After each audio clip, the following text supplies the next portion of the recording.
Welcome back. The United Nations has issued one of its strongest warnings yet about the changing face of terrorism in Nigeria and across the West African and Sahel region. According to the UN, terrorist groups are no longer relying only on guns and motorcycles. They are now deploying drones, encrypted communication technologies, and cryptocurrencies to strengthen their operations, making them more organized, more difficult to track, and potentially far more dangerous than ever before. The bigger question is this: is Nigeria entering a new phase of terrorism where extremist groups operate with technologies once associated with modern militaries and sophisticated criminal organizations? And if terrorists are becoming more technologically advanced, are governments and security agencies adapting quickly enough to stay ahead of these evolving threats? The warning has reignited concerns that the security landscape across the region is changing faster than many expected. The warning was delivered during a briefing to the United Nations Security Council by Leonardo Simão, the special representative of the UN Secretary General for West Africa and the Sahel, and head of the United Nations Office for West Africa and the Sahel, also known as UNWAS. But it's difficult to know. That depends on the dynamics of each country. But I think there are no signs for the moment that other countries might be in risk of military takeovers on that. We think that the trend has stopped there, and all efforts are underway to assist these countries back into their constitutional normalcy. Simão presented the Secretary General's latest report covering developments in the region between November 29, 2025 and June 30, 2026. The report assessed the security, political and humanitarian situation across West Africa and the Sahel, where terrorism continues to pose one of the greatest threats to peace and stability. The briefing came as the Security Council reviewed the growing insecurity affecting countries across the region, including Nigeria, Niger, and Burkina Faso.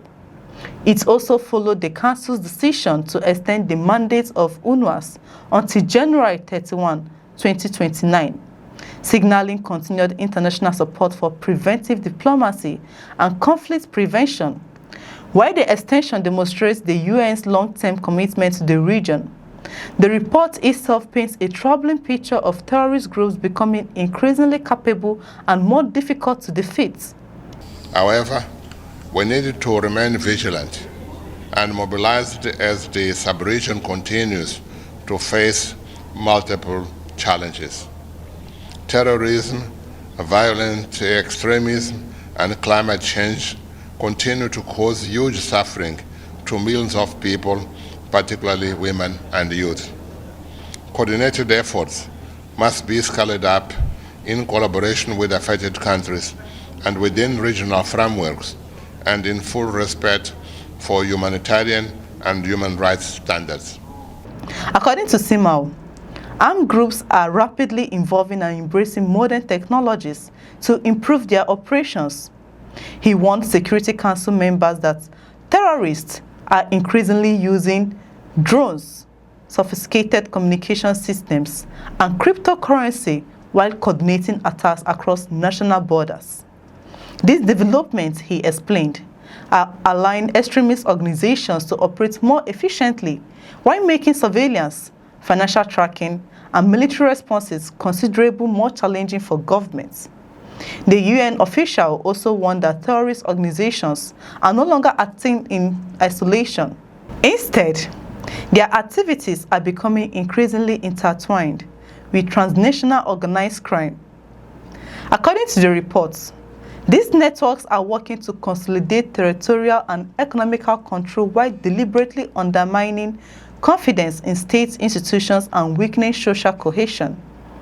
By combining terrorism with organized criminal activities, these groups are expanding both their financial resources and their operational reach across multiple countries.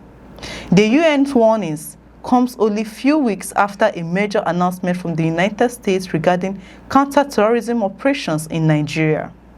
Dr. Sebastian Goka, the United States Deputy Assistant and Senior Director for Counter-Terrorism, disclosed that American and Nigerian security forces carried out what he described as the largest seizure of terrorist equipment in Nigeria since the September 11, 2001 attacks in the United States.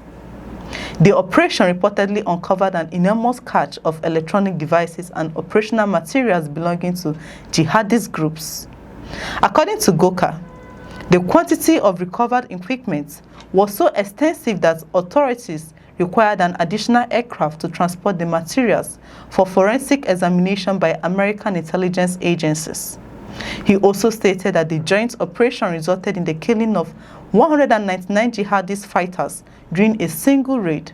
While Nigerian authorities have continued military operations against insurgent groups, the UN's latest assessment suggests that extremist organizations remain capable of adapting despite significant battlefield losses. Simao noted that countries including Nigeria, Niger, and Burkina Faso continue to suffer repeated terrorist attacks, kidnappings, and significant civilian casualties. He described the humanitarian consequences as devastating, revealing that approximately 6.8 million people have been displaced across the region. In addition, another 1.28 million people have become refugees of asylum seekers after fleeing violence and insecurity. These figures illustrate the enormous human cost of prolonged conflict across the Sahel and surrounding areas. The humanitarian crisis, according to the UN, continues to worsen because insecurity and funding shortages are limiting access to vulnerable communities. Women, children, and young people remain the hardest hit by the ongoing violence. Simao warned that the situation is particularly severe in the central Sahel and northern Nigeria, where insecurity continues to disrupt livelihoods, education, healthcare, and humanitarian relief efforts. He stressed that terrorist violence is not only destroying communities, but also eroding public confidence in government institutions.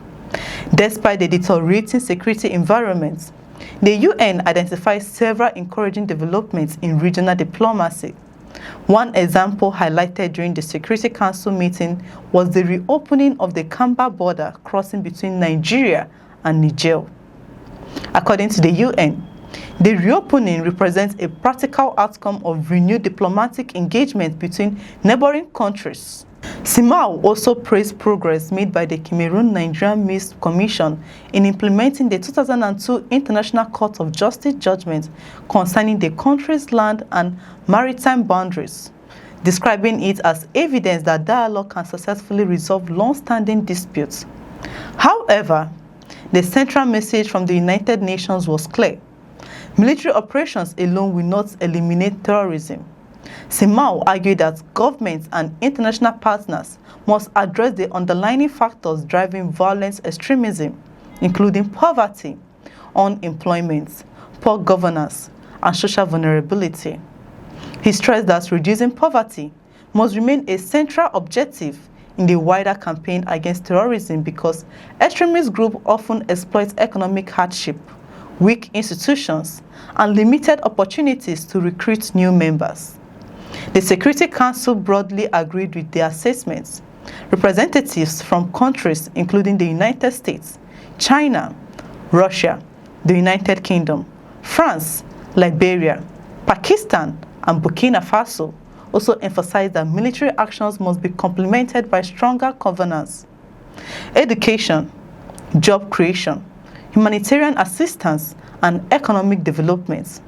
Council members also agreed that increasingly sophisticated terrorist networks linked to organized crime and illicit trafficking pose a growing threat to regional stability that cannot be addressed by force alone. The meeting also focused on the growing role of drug trafficking in regional insecurity. Delegates warned that drug production, trafficking, and consumption are contributing to instability, particularly in coastal West African countries.